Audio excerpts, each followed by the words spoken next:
अस्सलाम वालेकुम स्टूडेंट्स, मैं हूं डॉक्टर मोहम्मद अशरफ। आज की इस वीडियो में डिस्कस करेंगे गूगल फ़ॉन्ट्स को कि कैसे हम गूगल फ़ॉन्ट्स को यूज़ करके अपनी वेबसाइट्स के पैराग्राफ, हेडिंग्स, लिस्ट के टेक्स्ट के फ़ॉन्ट को कस्टमाइज़ कर सकते हैं। फॉर एग्जांपल ये हमारी वेबसाइट है और इस वेबसाइट का ये मेन्यू है और इस मेन्यू में जो टेक्स्ट यूज़ हुआ है इसका भी एक पर्टिकुलर फ़ॉन्ट स्टाइल है। और अगर हम स्क्रॉल डाउन करें तो हमारे पास साइड बार में कैटेगरीज और रीसेंट पोस्ट की लिस्ट हैं और इन लिस्ट में भी एक पर्टिकुलर फ़ॉन्ट स्टाइल यूज़ हुआ है। और अगर हम अपनी वेबसाइट्स की ब्लॉग पोस्ट को देखें तो इन ब्लॉग पोस्ट के अंदर जो टाइटल, पैराग्राफ और हेडिंग्स यूज हुई हैं उनका भी एक पर्टिकुलर फ़ॉन्ट स्टाइल है। अगर हम इन तमाम डिफ़ॉल्ट फ़ॉन्ट स्टाइल को कस्टमाइज़ करना चाह रहे हैं अपनी चॉइस के मुताबिक, तो वो हम कैसे कर सकते हैं? इसके लिए हमें ईज़ी गूगल फ़ॉन्ट प्लगइन को इंस्टॉल करना होगा, जिसको यूज़ करके हम अपनी वेबसाइट्स के पैराग्राफ, हेडिंग्स, लिस्ट के टेक्स्ट फ़ॉन्ट को कस्टमाइज़ कर सकते हैं। फॉर एग्जांपल मैं इस पोस्ट के बारे में आपको थोड़ा सा बताता हूँ कि जब हम कोई भी पोस्ट क्रिएट करते हैं तो उस पोस्ट के अंदर हमारे पास पोस्ट का टाइटल होता है, पैराग्राफ होता है और हेडिंग्स होती हैं। और जब हम हेडिंग्स क्रिएट कर रहे होते हैं तो हम हेडिंग्स को फर्स्ट, सेकंड, थर्ड, फोर्थ और फिफ्थ इस तरह हेडिंग स्टाइल्स देते हैं।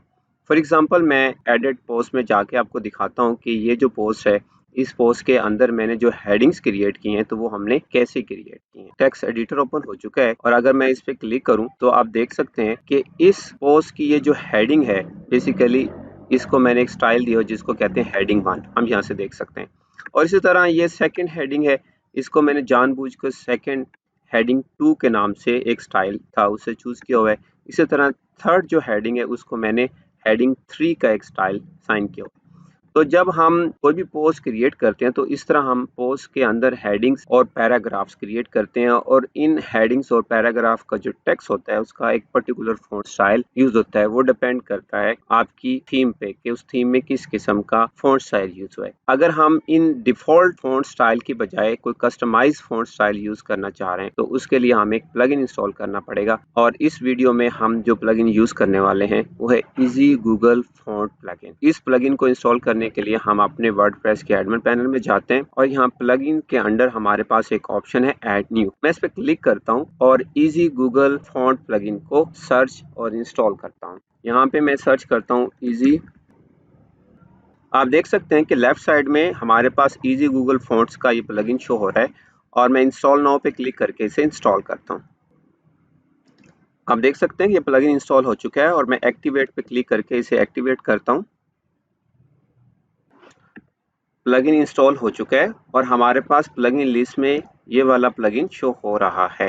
और अब अगर हम इस प्लगइन को यूज़ करना चाह रहे हैं तो हम अपीयरेंस में जाएंगे। अपीयरेंस में हमारे पास एक ऑप्शन है कस्टमाइज। मैं कस्टमाइज पे क्लिक करता हूँ तो मेरे पास कस्टमाइज का पेज ओपन हो जाता है और यहाँ पे हमारे पास एक ऑप्शन है टाइपोग्राफी। ये ऑप्शन सिर्फ उसी सूरत में शो होगा जब हमने इजी गूगल फॉन्ट्स के प्लगइन को इंस्टॉल किया होगा। इस पर क्लिक करता हूँ तो मेरे पास यहाँ पे डिफ़ॉल्ट टाइपोग्राफी का ऑप्शन शो होगा।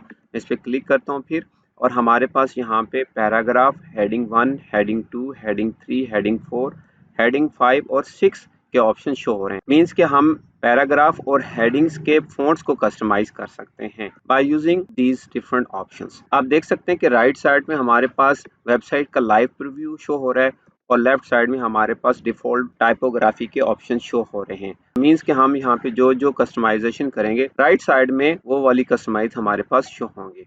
मैं इस पोस्ट को ओपन कर लेता हूँ और फिर मैं डिफ़ॉल्ट टाइपोग्राफी के पैराग्राफ और हेडिंग्स के ऑप्शंस को यूज़ करके दिखाता हूँ कि कैसे हम इन ऑप्शंस को चेंज करते हैं तो राइट साइड में पोस्ट के अंदर रेलेवेंट चेंजिंग्स शो होती हैं। फॉर एग्जांपल मैं पैराग्राफ की बात करूँ तो पैराग्राफ में हमारे पास इस पोस्ट का ये वाला पैराग्राफ शो हो रहा है। यहाँ पे देख सकते हैं कि हेडिंग 1, 2, 3 है और हर हेडिंग के अंदर हमारे पास पैराग्राफ्स हैं और इन तमाम पैराग्राफ्स का एक पर्टिकुलर फॉन्ट स्टाइल है। और अगर मैं इन पैराग्राफ के फॉन्ट स्टाइल को चेंज करना चाह रहा हूँ तो मैं यहाँ पे पैराग्राफ के अंडर हमारे पास एडिट फॉन्ट का ऑप्शन है। इस पर क्लिक करता हूँ तो ड्रॉप डाउन में मेरे पास यहाँ पे कुछ ऑप्शन शो हो जाते हैं और यहाँ पे देख सकते हैं कि 3 टैब्स हैं, स्टाइल, अपीयरेंस, पोजीशंस, और हर एक टैब में फर्दर कुछ ऑप्शंस हैं।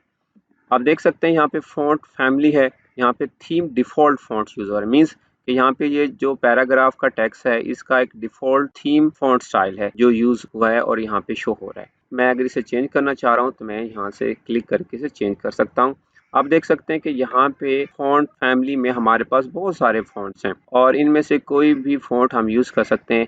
ये तमाम फ़ॉन्ट्स गूगल फ़ॉन्ट्स के हैं। अगर हम इनमें से कोई भी फ़ॉन्ट यूज़ करना चाह रहे हैं और देखना चाह रहे हैं कि इन पर्टिकुलर फ़ॉन्ट का फ़ॉन्ट स्टाइल है कैसा, तो वो हम यहाँ पे गूगल की वेबसाइट है fonts.google.com में आएंगे और यहाँ पे देख सकते हैं कि यहाँ पे गूगल के तमाम फ़ॉन्ट्स हैं और उनका स्टाइल या लेआउट शो हो रहा है। तो आपको जो अच्छा लगे यहाँ से देख लें और फिर वहाँ कस्टमाइज में जाके वही पर्टिकुलर फ़ॉन्ट स्टाइल चूज़ करके अप्लाई कर सकते हैं। तो आप देख सकते हैं कि यहाँ पे वेरियस टाइप्स ऑफ फ़ॉन्ट्स हैं और उनके लेआउट्स भी यहाँ पे शो हो रहे हैं। और अगर आपने कोई सर्च करना है तो यहाँ से सर्च कर सकते हैं। जैसे देख सकते हैं ये रोबोटो का फ़ॉन्ट है और इसका लेआउट या फ़ॉन्ट स्टाइल कुछ इस तरह होगा। इसी तरह रेंचर्स का कुछ इस तरह है। इनमें से कोई भी यहाँ से देख के अपनी मर्ज़ी से और वही वाला फ़ॉन्ट वहाँ अप्लाई कर सकते। फॉर एग्ज़ाम्पल मैं रोबोटो की बात करूँ तो मैं यहाँ पे रोबोटो सर्च करता हूँ। आप देख सकते हैं कि यहाँ पे रोबोटो है, मैं ये वाला यूज़ करता हूँ। जैसे ही मैंने रोबोटो कंडेंस पे क्लिक किया, आप देख सकते हैं कि पैराग्राफ का फ़ॉन्ट चेंज हो गया। इसी तरह अगर मैं कोई और करूँगा तो यहाँ पे आपको चेंजेस नज़र आएंगी। और अगर मैं रोबोटो नहीं रखना चाह रहा तो मैं यहाँ पे लेट्स से मैं क्या चाह रहा हूँ एरियल, तो मैं एरियल को चूज़ कर सकता हूँ। आप देख सकते हैं कि एरियल में कुछ स्टाइल इस तरह शो होगा। तो आप अपनी मर्ज़ी से यहाँ पे कोई भी फ़ॉन्ट स्टाइल चूज़ कर सकते हैं। फॉर एग्ज़ाम्पल मैं लेट्स से रेंचर्स का फ़ॉन्ट सर्च करता हूँ और देख सकते हैं कि ये फ़ॉन्ट स्टाइल कुछ इस तरह शो होगा, जो कि इतना अच्छा नहीं लग रहा पैराग्राफ का, तो लिहाजा मैं एरियल ही चूज़ करता हूँ। तो ये कुछ बेहतर लग रहा है। और इसी तरह मैं अगर वेट कुछ देना चाह रहा हूँ तो यहाँ से वेट दे सकता हूँ। मेरे पास यहाँ पे कुछ ऑप्शंस हैं, मैं इनमें से कोई भी ऑप्शन चूज़ कर सकता हूँ। आप देख सकते हैं कि मैंने 700 का जो वेट दिया तो ये थोड़ा सा बोल्ड हो। इसी तरह हमारे पास टेक्स्ट डेकोरेशन का ऑप्शन है, मींस कि ये जो पैराग्राफ है इसके टेक्स्ट को डेकोरेट करना है, तो यहाँ पे हम देख सकते हैं हमारे पास नन, अंडरलाइन, लाइन थ्रो और ओवरलाइन के ऑप्शंस हैं। अंडरलाइन मींस कि यहाँ पे टेक्स्ट को ये अंडरलाइन कर देगा और इसी तरह ओवरलाइन से मुराद ये कि टेक्स्ट को ऊपर से ओवरलाइन कर देगा और थ्रू लाइन से मुराद ये कि ये इसे लाइन के ऊपर से क्रॉस कर देगा। इसमें से कोई भी आप ऑप्शन चूज़ कर सकते हैं। फॉर एग्जांपल मैं अंडरलाइन का ऑप्शन चूज़ करता हूँ और इसी तरह हमारे पास टेक्स्ट ट्रांसफॉर्मेशन का भी ऑप्शन है कि इस पैराग्राफ के टेक्स्ट को हम ट्रांसफॉर्म कर सकते हैं। मींस अपर केस में अगर करना चाह रहे हैं तो ये सारे पैराग्राफ के टेक्स्ट जो हैं वो अपर केस में हो जाएंगे।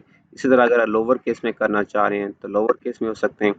कैपिटलाइज करना चाह रहे हैं कैपिटलाइज हो जाएंगे। जैसे कि आप देख सकते हैं कि हर वर्ड का पहला लेटर कैपिटलाइज हो चुका है। मैं इसे लोअर केस में रखना चाह रहा हूँ तो ये इस तरह शो होगा। इस तरह अगर हम ऊपर देखें अपीयरेंस में हमारे पास फॉन्ट कलर है, बैकग्राउंड कलर है, फॉन्ट साइज है। अगर हमने पैराग्राफ के फॉन्ट साइज को बढ़ाना है तो हम इसे बढ़ा सकते हैं। आप देख सकते हैं कि ये जैसे ही आप ड्रैग करेंगे आगे की तरफ तो आपको फॉन्ट साइज चेंज होता हुआ नजर आएगा। इसी तरह लाइन हाइट है, अगर आप इसको थोड़ा सा मूव करेंगे तो लाइन हाइट भी बढ़ती चली जाएगी।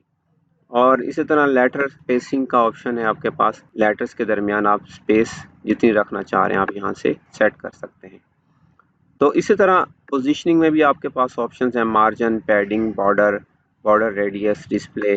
तो आप इनमें से इन ऑप्शंस को यूज़ कर सकते हैं अपनी मर्ज़ी के मुताबिक। आप इनको एक्सप्लोर करें कि ये पोजीशन में ये ऑप्शंस कैसे यूज़ होते हैं। You will get an understanding कि कैसे आप इन ऑप्शंस को यूज़ कर सकते हैं। इसी तरह हमारे पास ये फर्स्ट हेडिंग है। अगर मैं इस फर्स्ट हेडिंग के फ़ॉन्ट को चेंज करना चाह रहा हूँ तो वो मैं कैसे कर सकता हूँ। तो ये फर्स्ट हेडिंग का ऑप्शन है और जैसे मैंने क्लिक किया तो इसी तरह मेरे पास स्टाइल, अपीयरेंस, पोजीशनिंग के टैब्स आ जाते हैं। उनको मैं यूज़ करके अपनी हेडिंग 1 को कस्टमाइज़ कर सकता हूँ। फॉर एग्जांपल मैं यहाँ पे फर्स्ट हेडिंग रोबोटो देता हूँ और ओके आप देख सकते हैं कि हेडिंग कुछ चेंज हो गई है। और इसी तरह मेरे पास यहाँ पे फ़ॉन्ट वेट है, मैं इसका फ़ॉन्ट वेट बढ़ा सकता हूँ। आप देख सकते हैं कि फ़ॉन्ट वेट चेंज हो गया है।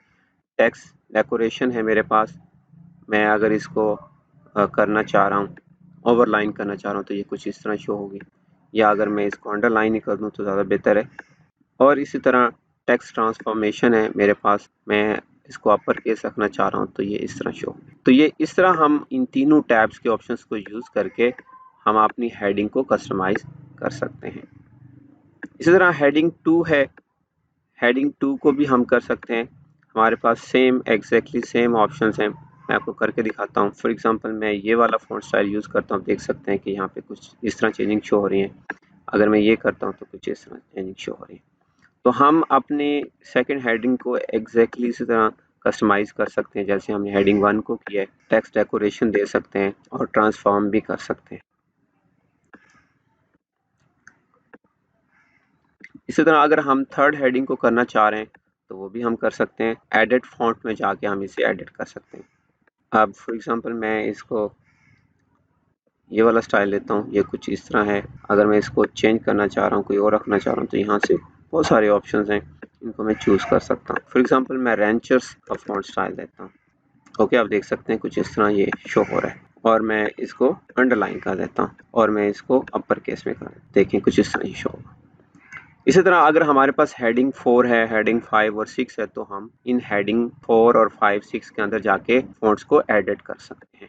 अब देख सकते हैं कि इस पोस्ट की हेडिंग्स और पैराग्राफ्स के फॉन्ट स्टाइल कुछ इस तरह हो गए हैं जब मैंने इनको कस्टमाइज कर लिया। अगर मुझे ये पैराग्राफ अंडरलाइन नहीं चाहिए और बोल्ड भी नहीं चाहिए तो मैं अपने पैराग्राफ के एडिट फॉन्ट में जाके मैं यहाँ से इसको 400 कर देता हूँ और मैं इसको अंडरलाइन भी ख़त्म कर देता हूँ। मैं इसको लेट से नन कर देता हूँ और अगर मैंने लेटर स्पेसिंग है वो थोड़ी सी बढ़ानी है तो वो मैं बढ़ा सकता हूँ। जब आप ये कस्टमाइजेशन कर लें तो पब्लिश पे क्लिक करके इसे पब्लिश। तो अब आप देख सकते हैं कि ये तमाम जो कस्टमाइजेशन फॉन्ट्स की हमने की हैं वो अप्लाई हो चुकी हैं।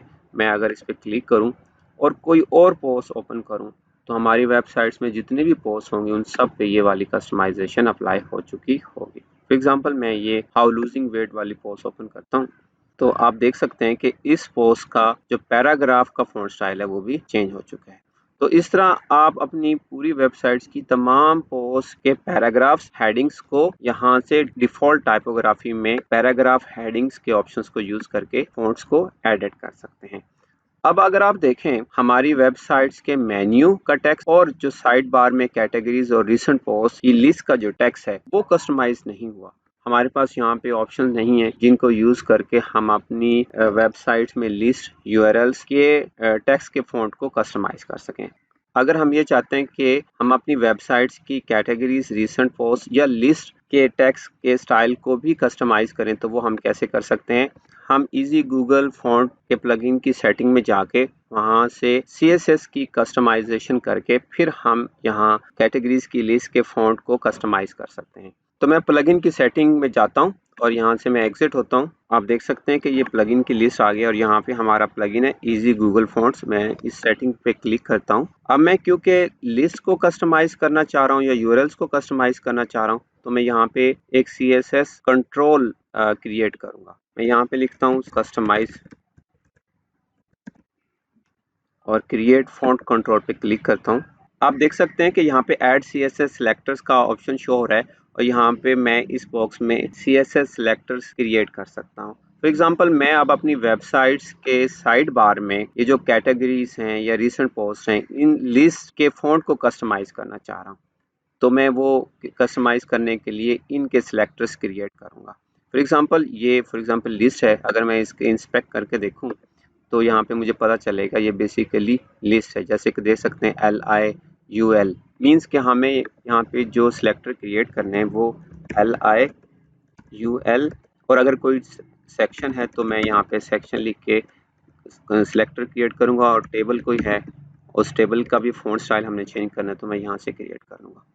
राइट नो मैं जस्ट अपनी साइड बार में इन कैटेगरीज और रिसेंट पोस्ट की लिस्ट के फॉन्ट को कस्टमाइज करना चाह रहा हूँ तो मैं सिर्फ यहाँ पे LIUL को रखूँगा और बाकी इन दोनों को डिलीट कर देता हूँ और सेव फॉन्ट कंट्रोल पे क्लिक करके इसे सेव कर लेता हूँ। अब मैं दोबारा कस्टमाइज के ऑप्शन में जाता हूँ अपीयरेंस के अंडर कस्टमाइज में और अब आप देखेंगे कि हमारे पास राइट नो टाइपोग्राफी के ऑप्शंस के अंडर एक दूसरा ऑप्शन भी शो हो रहा है, थीम टाइपोग्राफी। ये वाला ऑप्शन पहले नहीं था। जब हम कंट्रोल सेलेक्टर क्रिएट कर लेते हैं तो फिर ये ऑप्शन शो होता है डिफ़ॉल्ट टाइपोग्राफी के नीचे। अब मैं इस पर क्लिक करता हूँ तो आप देख सकते हैं कस्टमाइज का वही कंट्रोल जो मैंने क्रिएट किया था यहाँ पे शो हो रहा है और अब मैं इस एडिट फ़ॉन्ट पे क्लिक करता हूँ तो मेरे पास यहाँ पे ऑप्शन शो हो रहे हैं। और अब क्योंकि मैं अपने लेट्स से ये मेन्यू और ये जो हमारा कैटेगरी रीसेंट पोस्ट की लिस्ट है, इनको मैं कस्टमाइज़ करना चाह रहा हूँ। तो अब मैं यहाँ पे कोई फ़ॉन्ट फैमिली में से कोई एक फ़ॉन्ट चूज़ कर सकता हूँ। फॉर एग्ज़ाम्पल मैं यहाँ से देख लेता हूँ कि मुझे अगर कोई फ़ॉन्ट पसंद है तो यहाँ से देख के और फिर वही वाला फ़ॉन्ट मैं चूज़ कर लेता हूँ। फॉर एग्ज़ाम्पल ये डांसिंग स्क्रिप्ट का ये एक फ़ॉन्ट है, मैं इसको चूज़ करता हूँ। यहाँ पे सर्च करता हूँ डांसिंग स्क्रिप्ट और मैं इसे चूज़ कर लेता हूँ। आप देख सकते हैं कि कैटेगरीज में और मेन्यू में हमारा फ़ॉन्ट स्टाइल चेंज हो चुका है। और अगर मैं इसे वेट देना चाह रहा हूँ तो यहाँ पे वेट भी दे सकता हूँ। आप देख सकते हैं कि अब थोड़ा सा ये बोल्ड हो गया है। और इसी तरह डेकोरेट अगर करना चाह रहा हूँ, फॉर एग्जाम्पल अंडरलाइन करना चाह रहा हूँ, तो देख सकते हैं अंडरलाइन हो गया है। अंडरलाइन करने के बाद थोड़ा अच्छा नहीं लग रहा तो मैं इसको नन ही रखता हूँ। और इसी तरह ट्रांसफॉर्म अगर करना चाह रहा हूँ अपर केस में, तो अपर केस में कुछ ये इस तरह शो होगा। मैं इसको लोअर केस में ही रखता हूँ, थोड़ा अच्छा लग रहा है। इस तरह हम अपनी वेबसाइट्स के अंदर जो लिस्ट हैं या यूआरएल्स हैं, उनको भी हम कस्टमाइज कर सकते हैं बाय क्रिएटिंग सीएसएस सेलेक्टर्स। और जब हम यहाँ से चेंजिंग्स कर लें और फिर हम पब्लिश पे क्लिक कर लेंगे। पब्लिश पे क्लिक करने के बाद हम अपने होम पेज को जाकर रिफ्रेश करते हैं तो आप देख सकते हैं कि मेन्यू का फ़ॉन्ट स्टाइल चेंज हो चुका है और हमारे पास कैटेगरीज के अंडर जो लिस्ट थी उनका भी फ़ॉन्ट स्टाइल चेंज हो चुका है। और अगर हम अपनी पोस्ट को देखें, पोस्ट का टाइटल, पैराग्राफ, वो भी सब कस्टमाइज हो चुके हैं। तो इस तरह हम अपनी वेबसाइट्स के अंदर paragraphs, headings, list, tables, sections, menus के टेक्स्ट फ़ॉन्ट को कस्टमाइज कर सकते हैं by using easy Google font plugin. I hope आज की इस वीडियो में आपने लर्न कर लिया होगा कि कैसे हम अपनी वेबसाइट्स में इजी गूगल फ़ॉन्ट के प्लगइन को इंस्टॉल कर सकते हैं और फिर हम यूज़ करते हुए अपनी वेबसाइट्स के अंदर पैराग्राफ, टेक्स्ट, हेडिंग्स, लिस्ट के फ़ॉन्ट स्टाइल को भी कस्टमाइज कर सकते हैं। अगर हमने अपनी वेबसाइट्स के अंदर लिस्ट और सेक्शन, टेबल्स के फ़ॉन्ट को कस्टमाइज़ करना है तो वो हमें सबसे पहले इजी गूगल फ़ॉन्ट्स में जाके, इसकी सेटिंग के अंदर जाके हमें वहाँ से फ़ॉन्ट सेलेक्टर क्रिएट करने होंगे। जैसे जैसे हम यहाँ पे सीएसएस सेलेक्टर क्रिएट कर लेंगे तो फिर हम यहाँ पे ये चेंजिंग्स कर सकते हैं। आई होप आपको आज की वीडियो अच्छी लगी होगी। अगर आपको ये वीडियो अच्छी लगी है तो प्लीज़ आप इस वीडियो को लाइक करें, शेयर करें और अगर आप चैनल पे नए हैं तो आप इस चैनल को भी सब्सक्राइब कर लें ताकि आने वाली नेक्स्ट वीडियोस आपको टाइमली मिलती रहें। आप अपना बहुत सारा ख्याल रखें। Take care. अल्लाह हाफिज़।